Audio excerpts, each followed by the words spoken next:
In January of 2023, the University of Pikeville charted a new course of transformation, reaching new heights in education, healthcare, and opportunity for a region. We started as a vision in conjunction with our Board of Trustees and President Webb, a conversation about the possibility that has now become a reality. We have made remarkable progress towards our $50 million capital campaign goal. There is still important ground to cover. Every gift brings us closer to transforming lives across Appalachia. Behind this incredible momentum lies quiet, steadfast work that we see and we see every day. This is the kind of work that happens as you wake up at 4 in the morning, driving down Mountain Parkway and meeting with alumni and donors, friends of the university, and folks that some of you have helped get us into. The first one, the Tanner College of Dental Medicine. And this morning we have Will Tanner, who is here. And so, Will, would you please stand?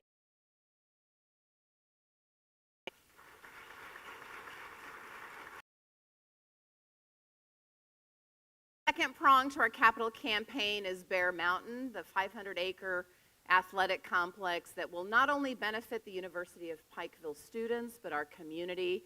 And I see Coach Phipps is here today and several coaches. Could we have folks from the athletic department please stand and be recognized this morning as well?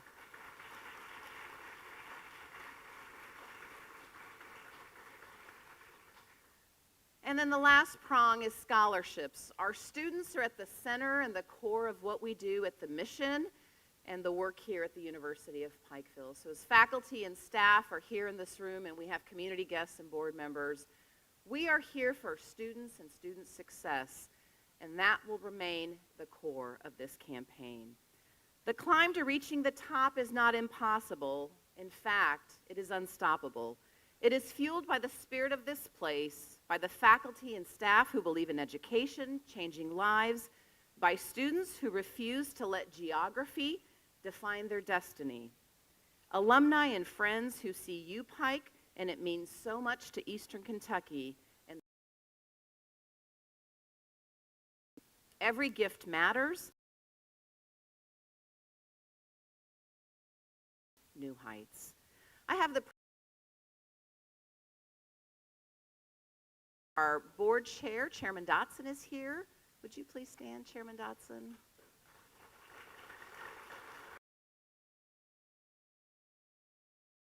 Members, our Board of Trustees has been meeting the last couple of days. Would our board members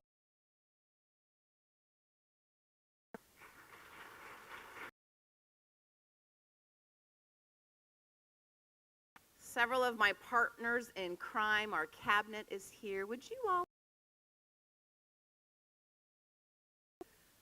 Barry Bentley, Dr. Reeder, Dr. Keaton. Thank you to our community members as well who are here. We really appreciate your work and your commitment to the university.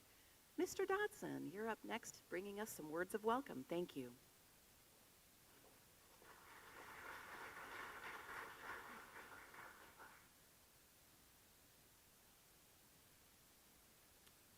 Good morning. I'm going to tell you a few stories, and some of you may have heard them before, but that's the problem of being around a long time. Sometimes you get to listen to the same stuff. First, I'd like to share some personal story. I came here in 1968 on a scholarship to get a degree in music. Full tuition at that time was $300 a semester. When I was a senior, I was president of the student body, and I called on the company that I now own to give a $50 gift to the Student Government Association. And they said, what are you going to do when you get out of school? And I said, I don't know, what do you have in mind?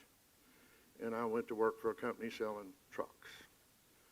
Didn't have a hell of a lot to do with music, but UPike gave me an opportunity of a place to learn and kept me from getting killed in Vietnam at that particular time.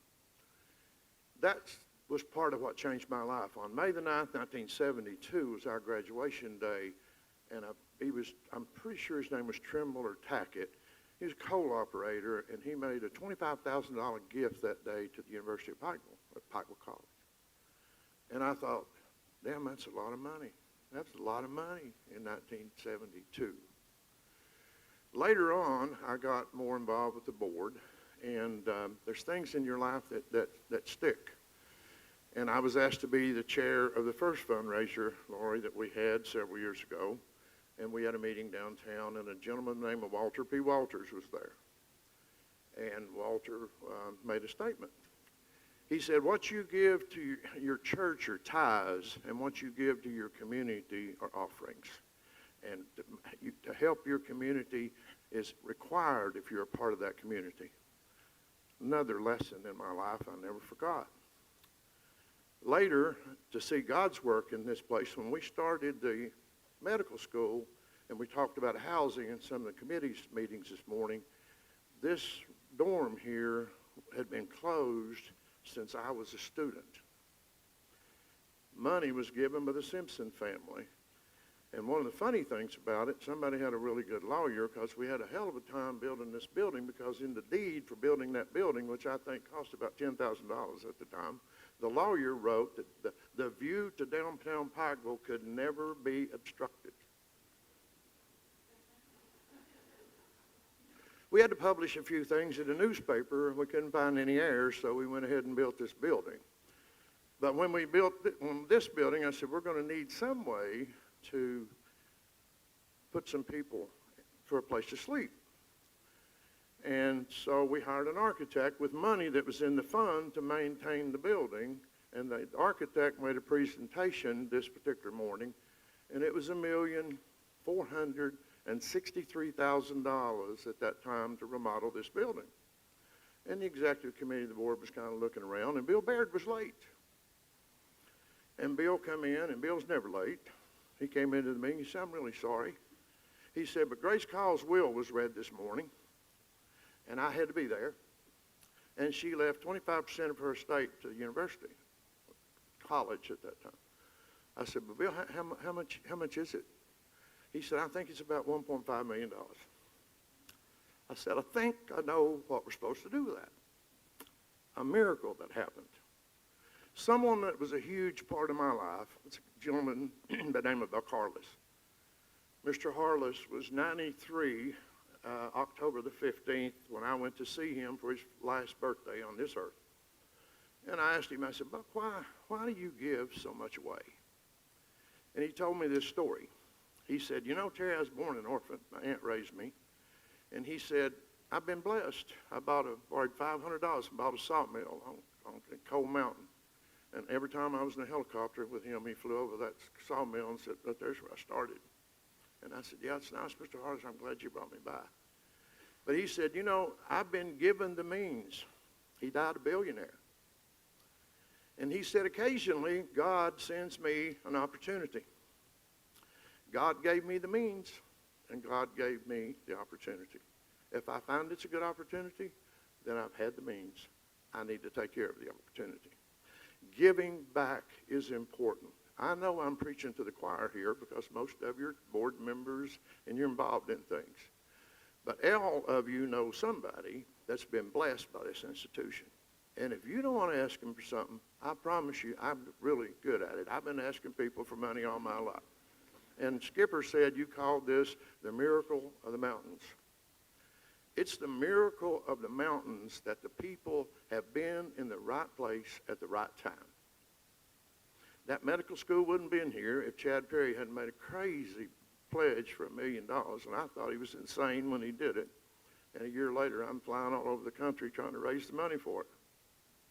It's a miracle because Paul Patton happened to be in the Glover's Mansion. It's a miracle because Hal Rogers had the power he had.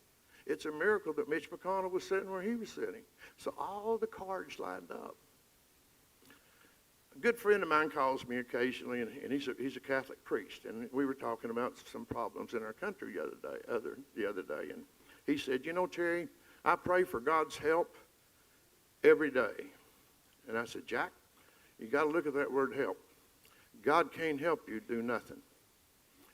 You got to stand up and do something if you want God to help you, and I think he will. He's helped this institution. We're going to continue to grow. It's a road under construction. It'll never be finished. needs your help, needs your support in making this university more and more successful. Thank you.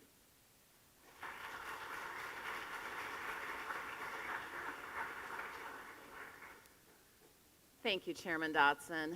With every campaign and project, as many of you know who lead projects, there's always a pivotal moment where your vision becomes a reality. And for us, that moment came when we had the opportunity to meet the Tanner family, an extraordinary family who has made an impact on the University of Pikeville. We have had a chance, maybe a dozen times, to meet with Carol Tanner, an incredible individual that, quite honestly, I can model my life after. She is so giving and so caring, and we're thankful that we have had a chance to get to meet with Carol and her kids. An opportunity has come that her son, Will Tanner, now serves on the Board of Trustees, and we're so happy, Will. This is your first meeting, so let's go out with a bang because you're also speaking this morning as well. Ladies and gentlemen, please help me welcome Will Tanner to the podium.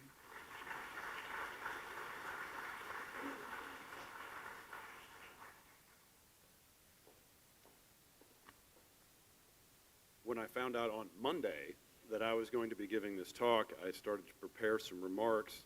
So I actually have a script. You'll have to forgive me if I ad-lib some. I'm going to do it right now. I stand in front of judges, juries, all walks of life, all the time in cases large and small, important and unimportant. And this may end up being the most difficult talk I've ever had to give. Not because it's hard to say these things or not because there's anything negative about it. It's because it's so positive that I don't really know how to overcome the fact that I am now a 55-year-old lawyer, raised 2 kids, and I am a sentimental old fool. I've learned this about myself over the last few years. Now, to the prepared remarks. As you've heard, my name is Will Tanner. I'm an attorney in Charlottesville, Virginia. And I have the honor of having been accepted as a member of the Board of Trustees here at the University of Pikeville. And my family and I are very excited to be part of this growing institution that serves Appalachia, which is an area that is near and dear to both me and my entire family. I grew up in Ashland. I graduated from Paul G. Blazer High School in 1988. My mother's family has deep roots in Pike County going back to the early 1800s.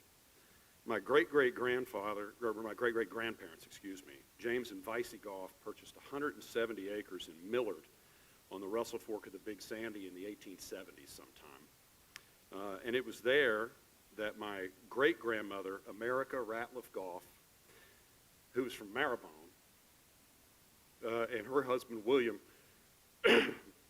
raised my grandfather, Foster Goff, and his 6 younger siblings, one of whom is Johnny Rasdick's mom, who's still alive and kicking here in Pike County. They all went to the local schools, and education was always front and center within their family. And I had the privilege of getting to know my great-grandmother a little bit. I think she died when I was about 12 or 13. We used to come down here for reunions and whatnot, and I got to know a lot of that family and a lot of this area. Now, my parents, Bob Tanner and Carol Goff Tanner, grew up in Ashland and graduated from Ashland High School in 1960. After my dad graduated from Yale and my mom graduated from Transylvania, they married in 1964, and they eventually settled back in Ashland where they raised my older sister Jane, me, and my younger sister Annie. My dad, along with his father until his death in 1981, owned and ran the Tanner Oil Company, which many in this room will remember as Rich Oil. There were Rich Oil stations all over Kentucky, Ohio, and West Virginia. I remember when I was a kid, on the occasional Saturday, Dad would say, "Come on, son, let's get in the car," and we would drive to places out in the middle of nowhere in Ohio, out in the middle of nowhere in eastern Kentucky, in West Virginia. And on those drives, we would go and we were checking on the stations. And really what it was an opportunity for my dad to show what he and his father had built. Excuse me. Ultimately, he ended up selling the whole company, lock, stock, and barrel, to Ashland Oil over some protracted negotiations in 1984 and 1985 before Ashland Oil's merger with Marathon. I somehow managed to follow in my father's footsteps to Yale for college. I went and started in 1988. At the same time, my parents moved from Ashland to Charlottesville, Virginia, which is how we ended up there. My dad he thought he was going to pursue a PhD, and he did fairly well at the University of Virginia until he decided that it was too much work to actually write the dissertation that he was going to have to write. And so he decided at that point to embrace retirement. Now, during that same time, while I was at Yale, I started to realize, as much as I wanted to get out of Ashland and go somewhere different, because I was young, kind of dumb, I started to realize how growing up in Eastern Kentucky shaped me. And I also learned something about how little people from otherwise educated places like New York, Boston, Long Island, how little they knew about Appalachia, apart from some rather unfair or fair stereotypes. They simply didn't understand that Appalachia, and certainly the people in this room, is filled with some of the smartest, most decent people on earth who put, family, education, and community above virtually any other concern in their lives. Eastern Kentucky is an innovative, rugged, difficult, challenging, and beautiful place. And it is filled with some of the most innovative, interesting, and intelligent people that one can find. And I can say this honestly, I do it all the time back in Charlottesville, particularly in front of juries. It seems to work. But I am proud to embrace my hillbilly roots. And my family and I have lived for many years away from the mountains of Kentucky, but the mountains of Kentucky have always lived in us. Now, after Yale, I attended law school at the University of Georgia in Athens, and eventually found my way to Charlottesville, where I ended up raising 2 children of my own. For years, my father and I would have lunch every month or so in Charlottesville at a place near my office called the Court Square Tavern. A couple of weeks before he died, some 7.5 years ago, we were having lunch, and we got to talking about finances, estate planning, things that he was concerned with. And the topic of giving money to charities came up. And he imparted a bit of wisdom on me. And he said, if you think it's hard to make money, just wait till you find out how hard it is to give it away. Now, when my father died in 2018, things changed for my family in ways that we all had a difficult time processing and understanding. My mothers and sisters and I came to realize that we were the beneficiaries of something important. Precisely because so many people from Appalachia had trusted my father, his company, and the Rich Oil brand. We knew the people of this small community and many others like it spent their hard-earned money at those rich oil stations. And that's what made it possible for us to do some real good for the area that had given so much to us. We needed to do something outside of ourselves with that legacy. Now, to get back to that conversation at the Court Square Tavern, when Dad said giving away money was hard, it turns out he wasn't talking about U-Pike. Everyone in this room knows that U-Pike is a very special place. This institution is a force for so much good throughout Appalachia, for education in general and for healthcare in particular. Those of us that have the ability to contribute to that mission can do so knowing that Burton Webb, Lori, Laura Dameron, and the rest of the university staff, they can make that giving easy. And they're responsible stewards of the trust that we placed in them. All of us here understand the concept of the gift of giving. Those of us that have been fortunate enough to have the resources to contribute to the mission of this place don't expect gratitude or thanks. We give because we believe in the people of Appalachia and the mission of this place. The gift we see, the gift we receive in return is seeing the vision of this institution become reality. And it is both gratifying and humbling to see that happen. Thank you very much.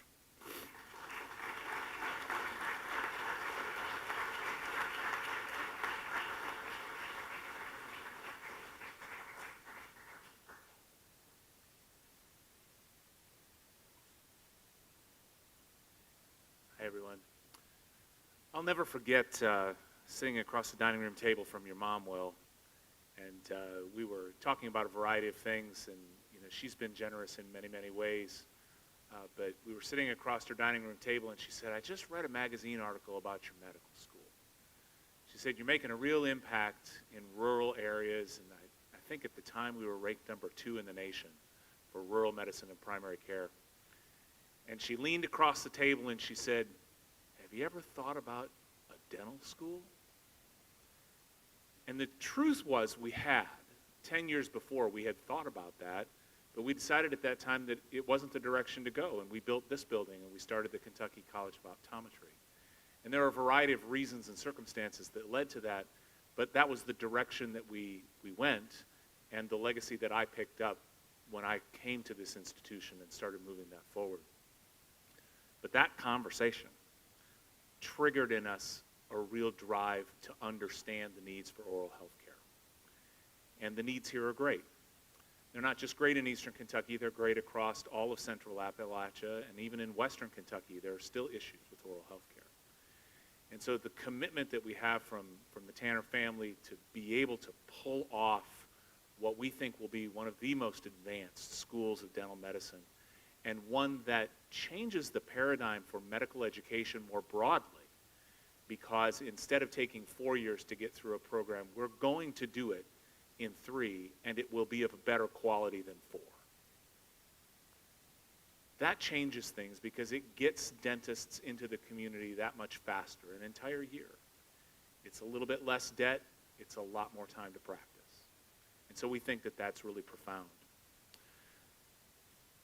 A couple of years ago, the board came together and the cabinet came together, and we said, if we're going to do all of these projects, Bear Mountain, the Tanner College of Dental Medicine, and we're going to invest in scholarships, we really need to think about doing a capital campaign. And it had been a while since the University of Pikeville had done one. Certainly not in my time here, but it had been several years since we had a formal capital campaign. We sat down with the advancement folks, Dr. Worth and I sat down and talked, and we said, we really need to hire a consultant who can help guide us into how much the campaign should be valued at. We didn't know on our own. We didn't know the capacity. We had no real measure for that. I had done capital campaigns in churches before, but I'd never done one of this size in a college. So I thought it would be a good idea to hire a consulting firm. So we did. We hired Ashley Roundtree out of Louisville. And they came and did an extensive amount of research. They called many of you. They asked questions about capacity and about the mission and the vision and what we might be able to do. And that's what helped us to coalesce around these 3 projects. They also told us what they thought a goal should be. We didn't really have a great idea what it should be. We thought, Lori and I privately, that the goal should be somewhere between $75 and $100 million. But we weren't sure. That was just us saying what we thought in our gut it might be. They came back with a number that was far lower than that.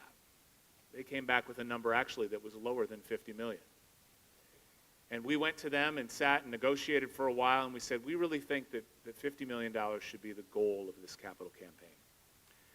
And so they agreed, and they helped us develop the materials and start the campaign and get things up and running and moving forward.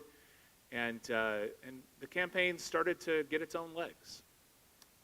And in addition to the campaign, we continued with our Office of Grants to continue to write grants and to do those kinds of things that would allow us to add additional funding to the capital campaign that we believed should be mostly private philanthropy. Well, in those meetings, there is a strategy. And the strategy of a capital campaign is that you raise 75% of the funds for your campaign before you announce to the public that you are in a capital campaign. So we have, for the last couple of years, been in the silent phase of our capital campaign. The announcement for today is that we have crossed the 75% threshold on a $50 million campaign.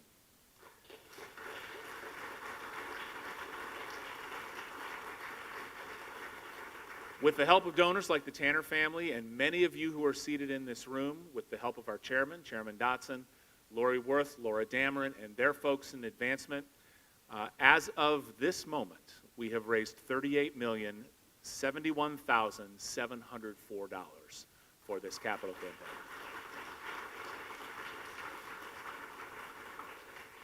With this amount, we launched the public phase. And the public phase now will include much broader marketing around the capital campaign. You will begin to see things on our website and in our magazines, and you'll start to see those moments where many folks who have not yet been approached for the capital campaign will be approached. So in these early days, we're mostly going after large gifts and large investments. But now we will shift. We'll shift to the point where we'll be asking folks to dig into your own wallets and say, can you give $100? Can you give $1,000? Because if I've got 100 people giving $1,000, I've got $100,000. If I've got 1,000 people doing that, that's $1 million. And so we're at that moment, that point in time where it's time for everyone to be involved in a capital campaign that will empower this institution to grow and to thrive for the next decades to come. Thank you so much for being here. We're very, very pleased and proud to have everyone here.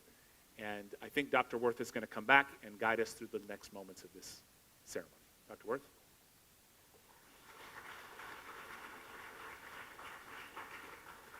Thank you. I saw a few folks who came in late. I believe we have a couple of our former deans who are towards the back. Dr. Howard Roberts, I see you. And did I see Dr. Bacigalupi back there? Is Mike back there? Thank you. It's so good to see both of you. Hi. Our former KICO dean and former Coleman College of Business deans. If you are an alumni and graduate of Pikeville College or University of Pikeville, would you please stand? I'd like to see all of our alumni here. All right, let's give them a round of applause. Excellent. Thank you. And before we close out, it will take your help. We spoke about it this morning in our committee meeting that really with a campaign, it means the people that you know, the folks that are within your network that we can meet, and we are more than happy to do so, but each of you have a network of individuals. I see Skipper Martin out there who's really helped us out. Brad, you're here to support us, and you've helped us out, folks that are really making connections for us, and that's what it will take to cross the finish line. And as we think about this campaign, we will cross and exceed the finish line with your help and the community's help. Ladies and gentlemen, please help me welcome Laura Dameron. Laura is our Assistant Vice President for Advancement and Alumni Relations, and she will provide her closing remarks.